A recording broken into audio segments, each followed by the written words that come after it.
மாரியம்மன் திருவிழாவை நீங்க எத்தனை ஆண்டுகளா பாத்துக்கிட்டு இருக்கீங்க? இந்த திருவிழா வந்து உங்களுக்கு மிகவும் பிரசித்தி பெற்ற இந்த மாரியம்மனை வந்து நீங்க வேண்டுதல் நிறைவேறி இருக்கா? நிறைய நிறைவேறி இருக்கு. நாங்க நிறைய வேண்டுதல் வச்சிருந்தோம், நிறைய நிறைவேறி இருக்கு. கம்பம் போடுற அன்னையில இருந்து 15 நாளும் நாங்க விரதம் இருப்போம். அக்கினி சட்டி எடுப்போம், தீர்த்த குடம் கொண்டு அக்கினி சட்டி எடுப்பீங்க?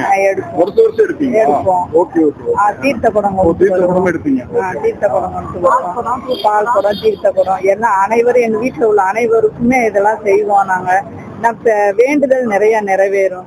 அம்மனை நினைக்கிறது நாங்க நல்லபடியா நடக்கும். அந்த கம்பம் போடுற நாள்ல இருந்து அந்த 15 நாளும் திருவிழாவா நாங்களும் விரதமா இருந்து நல்லபடியா செய்வோம். நீங்க வேண்டுதல் வைக்கிறத மாரியம்மன் நல்லா நிறைவேறும். வருஷம் அக்கினி சீட்டு எடுக்கிறத நீங்க அதை வருஷமா செஞ்சுட்டு தான் இருக்கும். பால் குடம் எடுக்கிறது, தீர்த்த குடம் வர்றது எல்லாமே மாவிளக்கு போட்டு எல்லாமே அது நம்ம என்ன வேண்டுறோமோ அதை அந்த அம்மா நமக்கு கொடுக்குறாங்க. அதனால இந்த மாரியம்மன் வந்து உங்க குடும்பத்தாருக்கும் நம்ம எல்லாருக்கும் அருள் புரிய வேண்டி விடைபெறுகிறேன். நன்றி.